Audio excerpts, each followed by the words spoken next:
Hi, I'm IKEA, and for today's video, I want to ramble on for a bit on a subject that is related to somewhat recent things, but also in general, and that is kind of the answer, as the title of the video already says, because I enjoy playing the game, as that is a question that comes up, or well, that answer comes up to a question quite often as to, why I play Division as much as I do.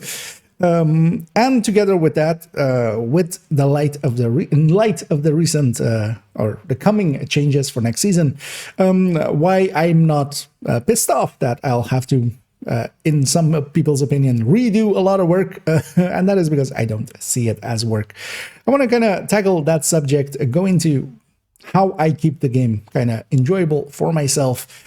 And also, I want to address a bunch of things that I've read and seen, people discussing about upcoming changes, which I feel is just pure bad understanding of what is actually going to happen. People going that, it's all nerfs and stuff. It isn't. We all know that. Yes, some of the higher peaks are getting hit, but also some of the valleys are being pulled up. Not as many as we would like. Though, and that is actually then the final part of this video, where actually I have a lot of concerns about the upcoming changes, mostly by things that are missing. I would want them to do more, and we'll address some of those, as I feel those don't come up in a conversation much, as a lot of gear sets didn't get touched or such. And I feel, yeah, we should kind of discuss for that. So this is mostly going to be an opinion piece, and as such as well, we're going to hopefully we're not going to start the fire. It wasn't always burning, and I didn't start it. So, yeah, let's go into the first part, where I'll kind of talk about why I enjoy playing this game as opposed to other games that I could play, and also why I willingly will say because I enjoy playing the game. And yeah, let's kind of discuss first off why I kind of do stick to Division, and that is it gives me a gameplay feel that I can't get many other places, and especially as well here, for instance, with a global event. Reload. Having to do the global event thing and having that be a small modifier to kind of deal with. I very much enjoyed that, although of course there are many games that have similar events and stuff that are temporarily there. But one thing that already kind of grabbed me with Division 1 all the way back in the days was that the game feel of it was pretty good. Together with that, the enemies, even though we're kind of melting through them here, any of these enemies could finish me off. That is actually something that you will find in a lot of games. There is people will make the distinction between enemies that are actually dangerous, which is usually the much bigger guys, and just fodder. Diablo is a good example of this, where you have enemies that just don't matter, really. They will never do any real damage. That isn't the case in Division. With a full route build, which I'm not running here, I'm running a tech tank, which lets me be very aggressive, and I enjoy that a lot. And we can just go and get the Guardian real quick. And then, especially with something like Guardians, we can use that damage then, because we have the tools to get the Guardianship, and then, or the Guardian, and get the buff. But for instance here, as well as one of the things is, we're not bound to classes, as many games have, with loadouts and stuff. Your loadout, whatever you equip is your class. So when I go and equip, let's say, a Pestilence build, which definitely isn't a top-end build, I can completely change my playstyle. Now I can't play that run and gun game that I was playing a second ago. I kind of have to actually watch out. And for instance here as well with Guardians, playing it solo, I need to get that Guardian, so I need to kind of alter my playstyle. Although I'm just going to get hugged by that guy. Serious trauma detected. And actually we're going to use a trick here, which is that we're going to go in here and melee them, because actually, if you didn't know with Guardians, if you melee an enemy, you break their shielding. And yeah, we're transferring our pestilence, we're being a pest to the outcasts, which well deserved by them.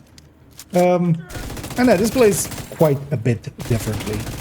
Also being a glass red build, we've gone to, you know, not per se extremes, as yeah, there are still much different extremes than this. But Division not having classes, not having your character is basically a blank slate. The watch, of course, is kind of tied to character, but that's also still not tied to a character. That's account-wide. So, okay, that guy's gonna die to my pestilence, actually. Which kind of worked out there.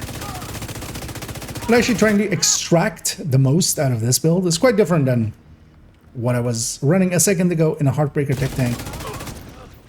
And I very much enjoy that. Now, of course, in other games as well, you have several metas and several ways of affecting enemies.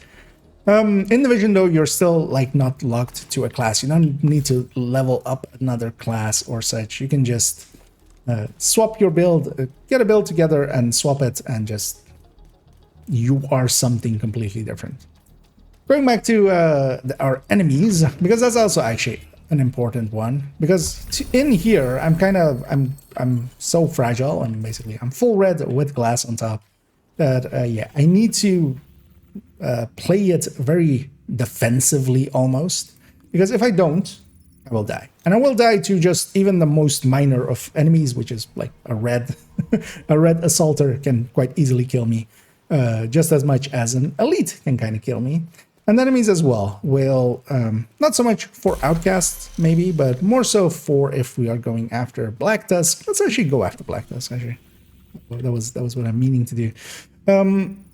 Black Tusk, for instance, has a much higher aggressiveness, basically. They play, when you actually play against them quite a bit, you will notice that things like the True Sons and such, and the Black Tusk with them, we'll try to, for instance, flank you, and if you have, if you are outnumbered, which, you know, solo, I'm always going to be outnumbered, but if the enemy feels they have the advantage on you, they will press that advantage. And that's something I miss in a lot of games. Having played a lot of Destiny recently and First Descendant a while back, I miss that a lot.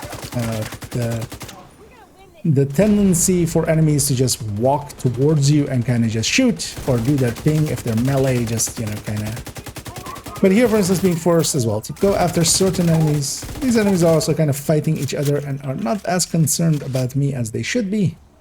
So we'll just get some pesties on them. And of course, yeah, Pestilence actually next season is also to kind of link it to that. It's gonna feel or be a lot better. I might likely die here. I'll go down once as I put myself in the middle of all these enemies. Oh, we have even more Jim. And actually even more Black Tusk. We'll take the heal, the full heal from killing a Guardian, and use that to our advantage. But yeah, these kind of fights, I don't feel I get that much from other places. I don't die in other games as much as I do in Division. Just partially due to aggressiveness as well, because I play very aggressively in Division. But not having enemies that can kill you kind of is actually the reason why I didn't enjoy much of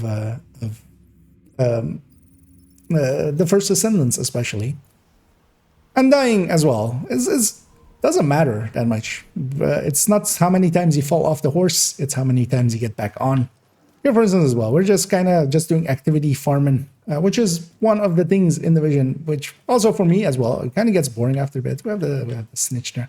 Once you get this territory control, we'll do it again with this build.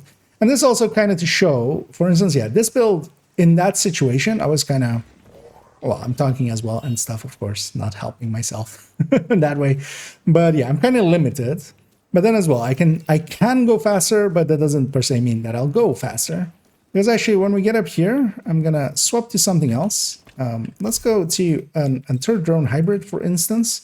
Because situationally, that's also the thing with Division, is you can go with a lot of different things, as I'm struggling to find it. There we go. So here, we're still glass, but in a different form. And in a form that is much more effective, for instance, I feel, in open world than, for instance, a Pestilence build like that.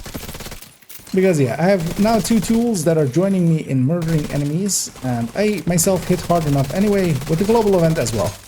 We're gonna hit hard enough anyway, and this isn't even.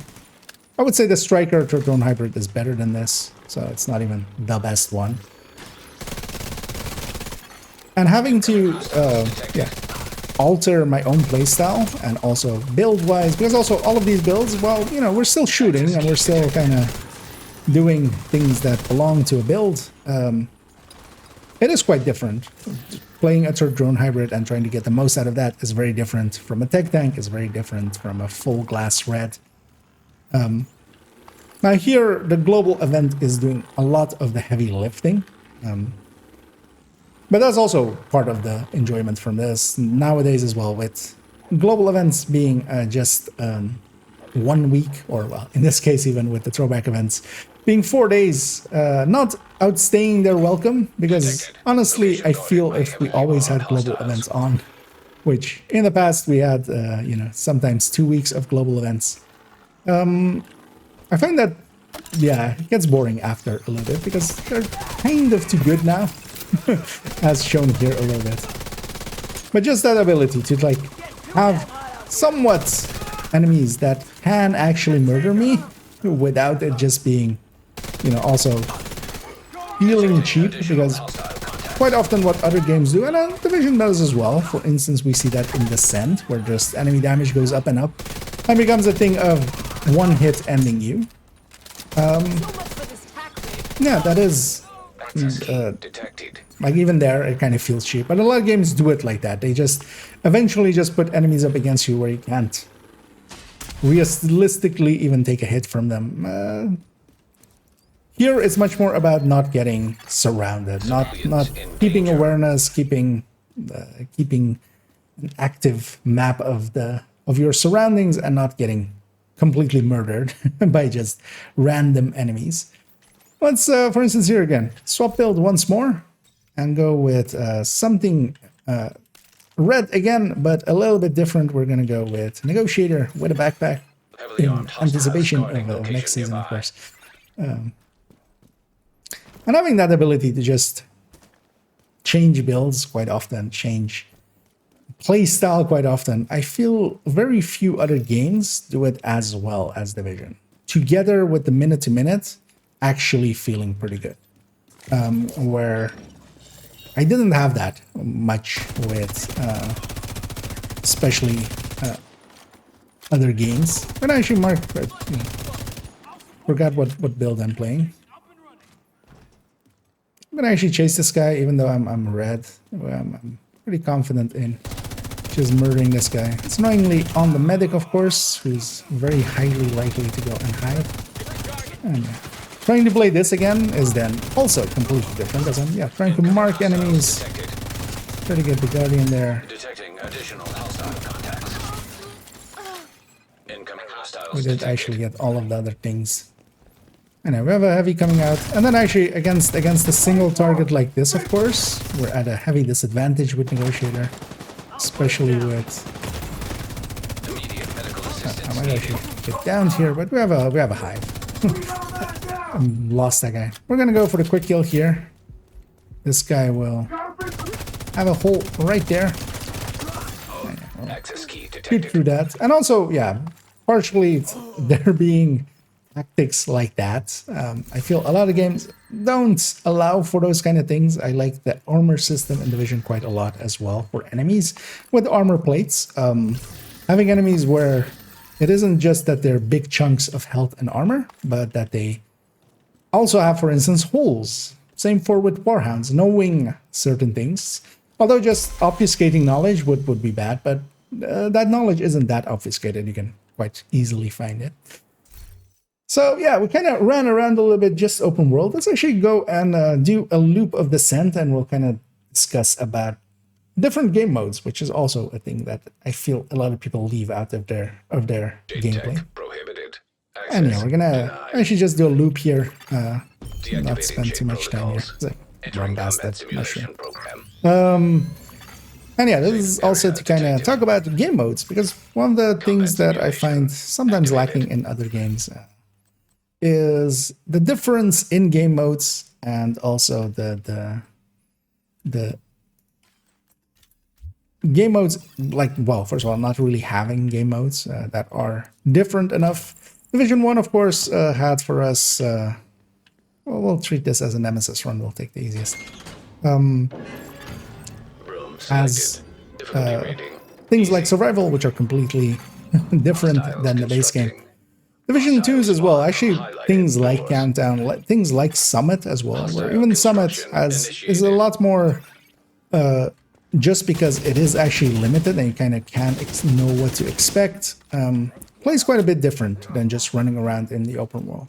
Same here with Descent. I feel a lot of people, for instance, have not even tried Descent or just have done so either by just not knowing, or some as well by just parroting others. One of the things, and we're gonna kind of pivot as well into talking about, one of my big pet peeves is people parroting each other about things and kind of coming to conclusions without actually having any semblance of a coherent thought about the thing. Descent, for instance, for me, is actually a very fun game mode. It is a different way to play the same game. It is definitely a lot different. It doesn't look so in these early loops, but especially when we get into a little bit deeper, the way that Descent starts looking is completely different from... I was going to shoot that barrel, but they shot it themselves. And yeah, you kind of have to be a decent player to actually make it in here, because you can't use your build as a crutch. You can't just have something tanky keeping you alive. You have to actually be somewhat decent at the game to have a little bit of awareness, no positioning a little bit, no things like that. And I find that a lot of people apparently have issues actually doing those things. They already have that in the main game, but then this exacerbates it. But then there's also a whole segment of people that have never played it and have very strong opinions, which is, to me, always the dumb thing. You can dislike something. I dislike several things in Division. For instance, I really don't like the current meta in PvP and stuff, in DZ especially. And that's also why I don't DZ anymore. But to me, that also isn't then that DZ sucks. That's totally not the case. Plenty of people do enjoy the newer meta, and actually, I'm gonna likely jump a little bit into conflict, as there the meta has kind of changed and has become a little less running around each other with a healer in the middle, which what DZ kind of turned into, I feel, with coordinated fights or with like 4 versus 4s, which I really liked in the past. As we have protected reload as our free talent. And Descent actually learning this and kind of understanding it and kind of getting deep into it, especially the deeper parts. No, like outside of some global events, you won't get the same feeling of power in this game as you do in Descent after Loop 10, if you've done it right and have given yourself enough damage to kind of deal with enemies. But even here as well, it is the same game, but played differently. It's kind of, you know, in the same way as builds can alter how you play and feel about the game. And I feel a lot of people don't take advantage of all that variety. They pigeonhole themselves to doing one thing, running countdowns over and over again, or just open world activity farming and going, everything else sucks, and somewhat as a defense for themselves. Just to justify their own choices. They've made certain choices. They've said, I want to do this. And now they're, to justify their own choices, they're not actually thinking about the choice that they made and why that would be a good thing. They're putting other choices down. They're going, I want to do this thing, so everything else must suck. This is a common thing. This is just human 101. But yeah, I see that a lot in Division and a lot being parroted around. And I hope to somewhat entice, generally by also myself like streaming and also playing the game, to entice people to try stuff out, even if it is just swapping out builds, not being always a red striker or always some tanky build or something. Just play around, find things that you may enjoy better, because I've also quite changed in my playstyle. I've become much more aggressive in the last several years. I used to play a lot of glass reds, where running around like I'm doing here is not an advised thing to do. But actually maneuverability and actually learning that maneuvering around a lot and stuff can actually keep you pretty well safe. The enemies are actually they lose track of you quite often. Also, just moving around, they are not perfectly accurate at all times. So we'll deal with this first boss, and as always, the first boss is the worst boss. I'm actually gonna wait for my sticky to come back. Use that to stagger him out, and then finish him. And stuff like that, just knowing how to kind of play the game. It's very noticeable when you have people in Descent that do know how to play the game in a really underlying sense, and people that don't. And this as well, just as variety's sake, is one of my favorite additions in last few years. Together with, of course, the other game modes. I do enjoy Descent, or I do enjoy Countdown and stuff as well. But yeah, Descent has actually been one of my favorite things that they've added, and I feel more people should try it. So yeah, we'll leave this there. Let's actually go talk about some of the things that I've heard people say about coming season and kind of talk about that all. And to somewhat illustrate the issue that I kind of have been having, forever with the community sometimes. Although when we say the community, I've already kind of talked about this in some of my or like hot takes video. There isn't such a thing as the community. We're just all players playing Division 2.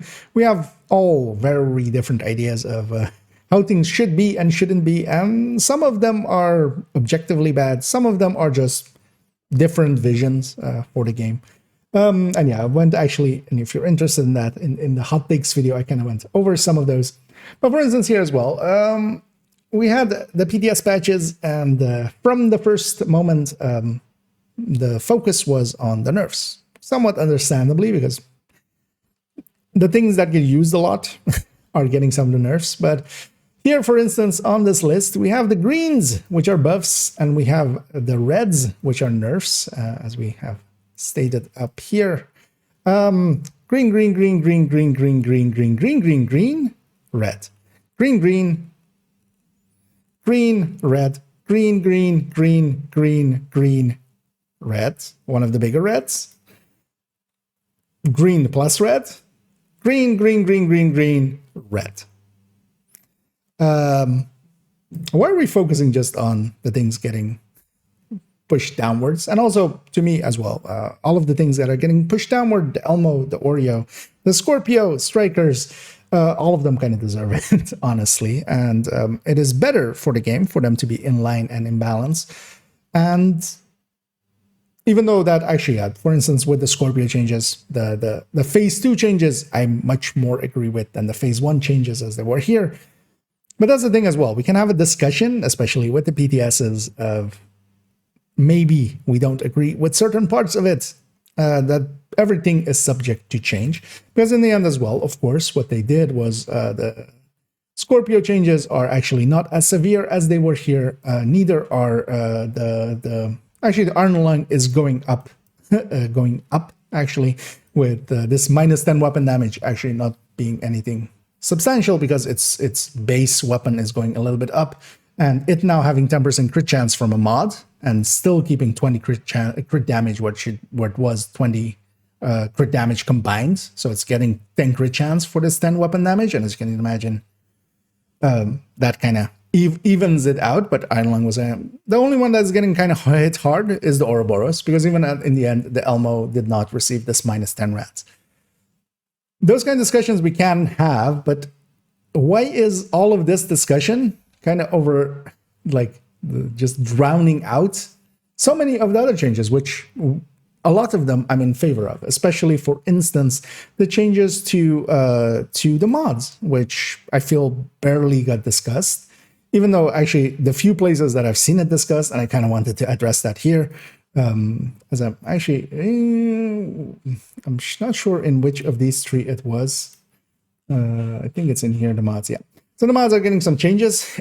One of the things that I've actually seen outright people say, and why I don't take some people's opinions, I don't hold them in high regards. So the crit damage mods are going to 10, which is a thing that should have been the case from the start of the game.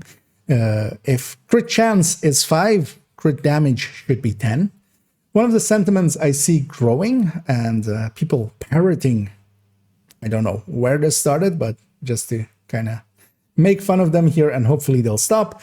Crit damage should always be double what crit chance is.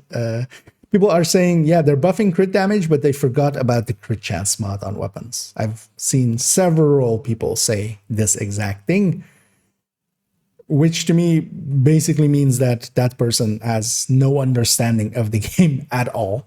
Because, yeah, in all the other places, if you think about it, it's 6 crit chance on gear, and it's 12 crit damage. It is as well, well, not completely, but in the brands, it's going to become 8 crit chance for Cheska and 13 crit damage. In the baz was 10 and 15, of course, but crit damage generally more than crit chance. There's a reason for that, because the chance caps at 60. Value-wise, the damage as well will just be double the value. That's why the 6 crit chance, 12 crit damage exists on gear. This going to 10 means that actually that it's being brought actually up in line. If you were using crit damage mods, 5 crit damage mods on gear currently, you were doing it wrong. You were obviously doing it wrong. There is no setup in the game outside of SMGs, perhaps. That's not what we're mostly talking about. We're talking about ARs generally. Outside of some SMG setups, because even with Hunter's Fury, you want 15 crit chance alongside of the 21 from the SMG. You should not be using crit damage mods. You shouldn't be. You should always just putting the crit chance there, and then taking the crit damage on the gear. So yeah, when people talk about stuff like that, I kind of lose hope in those people. And it's easy to kind of have that be, again, as we were talking about with being the community, to kind of lose hope in the community. I try to, at least then to myself, keep repeating that, yeah, it's just certain people. But when it's that many people saying that many dumb things, like that the Elmo is actually becoming worse, when the Elmo actually isn't becoming worse. When you calculate Strikers and Elmo together, and you take the old version and the new version is actually gaining due to the Elmo, because the base of the Elmo went up. It's not just all mods. There was also a lot of changes to the bases. And honestly, the high-ends changes that are coming, the final form of them, because, yeah, this is the previous form of them, kind of, but actually, go to the final form in phase 2. Especially for the high ends, I'm very much on board. I'm actually a big fan of what they're doing here. For instance, as well with the MMRs, kind of lining all of these up to be around the same damage for most of these. So you can basically choose between them. It's basically going higher base damage means a little bit slower reload, and a little bit lower base damage is going to be a faster reload for the magazine-based ones. The White Death here will still be, will then again be kind of the king of just putting out the highest shots. But for instance, for me personally, I've kind of getting used to the SR1, and I would like a magazine. Plus, there's a lot of builds where we're not using full hotshot, so we're not relying on that reload. So having those magazine marksman rifles actually helps a lot. And this as well, then I see by some people going like, oh, they're nerfing things again just to change them. I wanted to kind of talk about that as well, as I've gotten into several arguments, some with some very dumb people, which I've eroded my trust in humanity quite severely. But in those discussions, they bring up that, oh, they're just doing change to have change. They're just doing change to make you refarm stuff and such. Well, I can kind of understand that sentiment and kind of like the thinking there. Why would they? This mentality that, as we'll also go into one of my other pet peeves, of people going like, Ubisoft is trying to just make us regrind stuff. First of all, Ubisoft is the publisher. If you can't even get right what that Massive is the dev, and if you're going to have issues like this, then you should say Massive is doing this, instead of, actually, in this case, it's Ubisoft Bucharest, kind of more likely. But Massive is making the likely the design changes are coming from them, or the impetus, the decision to change things is coming from them, likely. If you can't even get that, just going buggy soft is changing. Just fuck off. First of all, with that, like, we're not 12. Doing $M to try to go like Microsoft is the end. Secondly, the devs are not our enemies. Very much not so. If you're coming with it at that mentality, yeah, you're gonna just see faults. When you're going into it just trying to find faults, you're gonna find some faults. Is this kind of the case, actually, that they want to have that? No, because if they wanted to actually do stuff like that, it's very easy for them to do that. They could do the Chinese model. That's the same I've seen. And in this case, I'm actually meaning the same people, not the same kind of people, the same parts of the community. I mean, literally the same people I've seen comment. The Chinese version is so much better because they have the bikinis and that dinosaur suit, and they then leave out that the heavy monetization that the Chinese version has. And then they go like, Ubisoft sucks because they're trying to keep us, and this is all just a ploy to keep us playing. Well, first off, no, because a lot of people will generally, there is, every time that the regrinding needs to happen, a big part of the community will, or well, at least some segments of the community will at least think about it. And a part of that will choose to not do that. Just go like, I'm kind of done with the game and it's fine. And that is also the case here, that if you're done with the game, it's fine to just move on. Like, no game is made to be played infinitely outside of WoW, basically. And even WoW is not really working that well to be played infinitely. But if the devs wanted to monetize stuff, they could have taken the same tactics. And that's actually one of the things that I enjoy about Division. The monetization isn't too horrible, because the monetization comes mostly from stuff like this. Me wearing this silly suit, this costs some money. As I quite often joke when people sub or donate to my channel, is we'll waste it on stuff like that. And of course, as well, like, I even have this older bundle. I have all the parts, so that means I've spent those monies, and this came from season tracks. I've had all of the season tracks. And that's the monetization here. And then as well, for instance, we have, if we have that still, I don't actually know if the recruiter outfit is still around, but yeah, the recruiter outfit, for instance, if they wanted to monetize, think back to the recent 5 times XP. How many games have boosters? Why aren't those on the premium reward track? Why would you not put just 2 times boosters in the game for 2 days or 3 days if you wanted to monetize it to hell? If they wanted to monetize this to hell, there are ways. The monetization in Division is actually so light that I'm still surprised that this is still the monetization, where they're doing a little bit of cosmetics and then still putting apparel events into seasons, and together with that, not having a season track or a battle pass in every other game. Generally, if you ask, is the battle pass worth it? Most people will say, yeah, because of the double with the extra XP you get from it, boosters, free extra exotics. What do we generally say about the season track or the premium side of the season track in Division? Usually, it's only worth it if you want the cosmetics. If you're into cosmetics, splurge the $10. Really? These are the devs you have issues with? There are plenty of issues to be had, but then we should talk about those kinds of things. We shouldn't get sidetracked that the devs are our enemies and and that fragile armor still exists, because that's also one of the things that I see parroted a lot. Like, oh, fragile armor. Like, basically at this point, whenever somebody brings up fragile armor, I just want to smack them.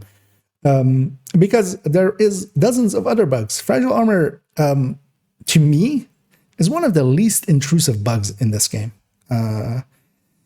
That's also likely why it's not high on being fixed, where, for instance, sometimes the control point officer bugging out and not coming to a control point correctly, and not triggering completion. Sometimes the public execution, you can't talk to the enemies, or after you've killed all the enemies, talk to the hostages. The deaths due to reanimated clouds. All of those things are actually impactful to the game. Fragile armor barely is. So whenever people are just bringing up one certain bug over and over again, I kind of feel they're parroting each other, because also all of them kind of go like, oh, I never have it on. So, oh, okay, you found the solution then, because you can exactly do that. It is not those other ones. Well, with the reanimated one, you can not run reanimated, but yeah, the other ones, yeah, you're out of luck. The crash in countdown, the close range extraction crash in countdown, that is much more of a issue that actually exists than fragile armor. And yeah, the devs. But just to reiterate, basically, the devs are not our enemies. If they were, and if they were money-hungry pigs, this wouldn't be the game as it is now. We would have in here add-ons instead of just being some cosmetic stuffs. It would be boosters. It would be things like the First Ascendants and even Destiny and many other games do. All of the War Thunders and the World of Tanks, for instance, premium accounts and stuff. Those all kind of stuff isn't in here. The monetization actually is so light. That is one of the things that I actually really enjoy about this game. They don't try to extract too much money out of me, and then the little that they do with the bundles and stuff, I willingly choose to do so on main account.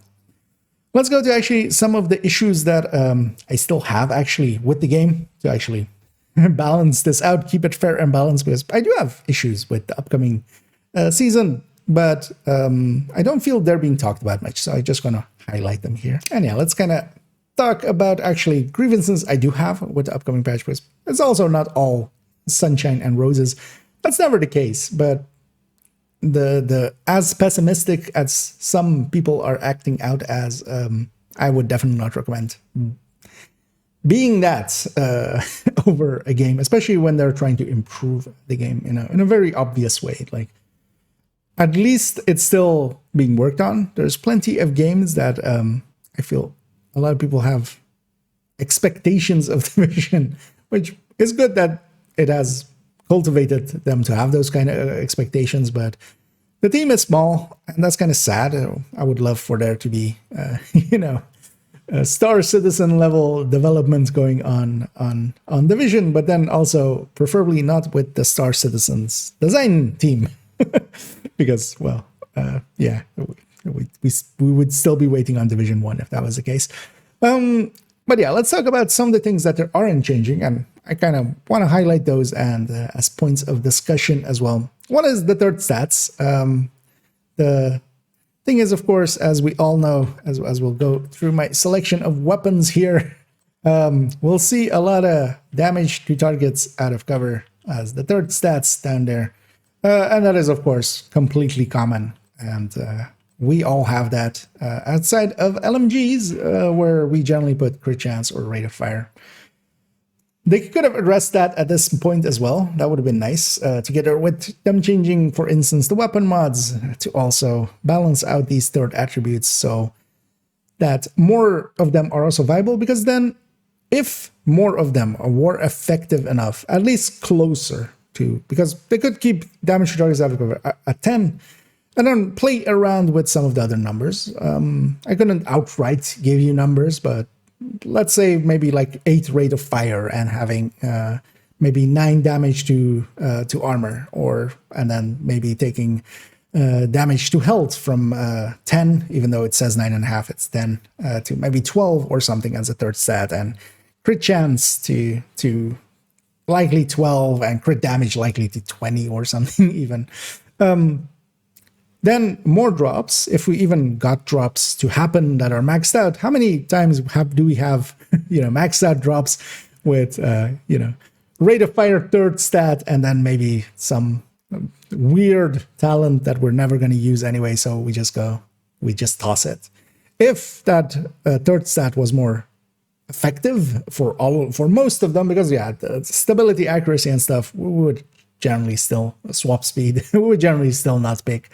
But if the other stats were a little bit higher, it would be easier to get effective enough weapons, even if DTOC was still the king or a certain thing was still the king.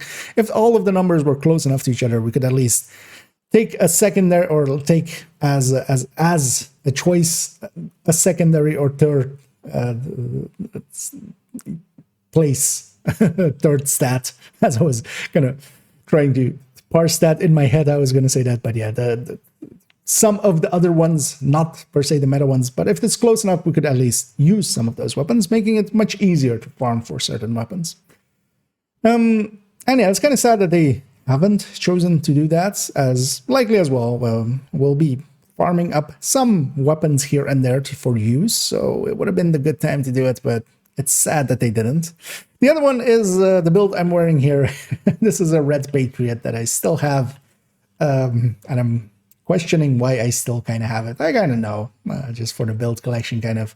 But while several gear sets did get touched, Hardwired getting a really substantial buff. So Umbra, same for Heartbreaker, and several others. Aces becoming rifle, be able to use for rifles, even though I don't think it will be competitive. Several weren't. True Patriot comes to mind, X0 comes to mind, Rigger comes to mind.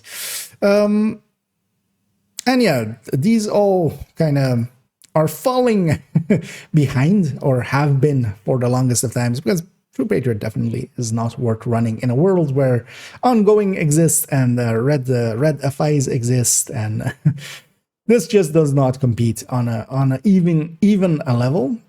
Same for X0, not comparing up to for instance Eclipse, which just does what it does but better, which was kind of the conclusion with the build showcase as well. But I would hope then that this is maybe again a step one, although we've kind of had a step one already, right? The Project Resolve did help with a lot of stuff. It did fix a lot of issues that existed at the time, and brought up a few items to be in line with others. But now, of course, they're kind of doing a step one again. This isn't an iteration on Project Resolve, because it's also reverting a lot of changes from Project Resolve. So we're kind of doing, we're gonna just doing a mulligan basically, and going like the Project Resolve changes. But at least what makes me be fine with that is that these changes are much better thought out. Especially if we look that shotguns and pistols are getting balanced. If we look at LMGs, not just the whole class being moved up 20% and kind of causing some issues there even, but actually getting balanced towards all the other things. Is it better? I would say so. And that is a big question I generally have, is when we do get changes, is this going to make it better, or do I think it's going to make it worse? In this case, definitely better, even though I have still some trepidation about some of the changes. Chatterbox in PTS2 kind of looked too high. Bighorn looked a little bit too high. So we'll kind of have to see that, if new metas get made. Pestilence also looked a little bit too high. And also, I'm not per se against those. Several exotics being maybe up there might be good for them, especially as they do perform a different playstyle. And Chatterbox as well, in most cases, will still not outcompete several other choices that we have in especially group play, but it could become the meta for solo play and such, which I'm perfectly fine with if that is the case. Although it still seems a little bit too high, maybe. The only one that's actually getting hit the hardest is kind of Oreo, and we will have to see what the final changes will be on it, but I would expect maybe that they kind of find a middle ground between PTS2 and current game, and kind of still give it an area where it can kind of exist. But yeah, those are much more my concerns than the devs being against us, or the nerfs coming in and kind of destroying everything. No. There are concerns to be had, but I feel actually the wrong concerns are kind of drowning out actual concerns that we should have. So yeah, I'm just hoping with this video to kind of, well, get this a little bit off my chest, kind of also yell at the void, and then also bring up some of the things that I would love to see for TU23 and beyond. As yeah, we're gonna likely go into TU22 pretty soonish, year 6, season 2, likely within a week. So hope to see you in there, and yeah, let's go to our conclusion and round this out. And yeah, to conclude this video, yeah, I hope you found my thoughts not too, you didn't get too angry over them if you were of differing opinions, and that we can still have a civil discussion, maybe, or in the comments down below, although, yeah, do keep them civil. As most will know, I can bite. If needed, I can bite. So, but of course, as well, I don't just bite for no reason. But yeah, the changes that are coming, I'm very much kind of on board for. I feel actually I would be wanting more, and hopefully we do get more in future patches. And to me, this is a sign of kind of more growth than it is a sign of downturn, as a lot of people have been feeling. I'm looking forward to the next season, together with the seasonal modifiers and all of the changes that are coming, and I'll be here for quite a while to come. I've been here for a while, and I feel I'll still be here in the future, where definitely if I was feeling betrayed or something, as some people have been talking about these changes, yeah, I'm not copying. This isn't copium. I very much make an informed decision, and I could always jump to something else, and I'm well aware of that. But I choose not to, and that is very much because I enjoy playing the game. So yeah, if you found this video informative or enjoyed it in any way, feel free to do any and all of the algorithm things down below. It does help out, so I will do the shilling there. And yeah, for my next video, we're actually going to go into some tips for some watch alts, and I've also been making some shorts, and I'm going to keep that up, especially coming next season. We're going to do a bunch of build overviews, as for the build showcases, of course, a lot of builds are getting changes, and weapon changes especially, and some are getting some slight layout changes. So I'll be making quite a few build overviews starting next season, and we're also going to start the new season with a build showcase as well, and that is going to be on Striker, which is getting minimal changes. Its demise is definitely overstated. It is still there, and it is still likely going to be the king. So yeah, we'll go into all those in the future, so I hope you join me for those, and as always, have a good night.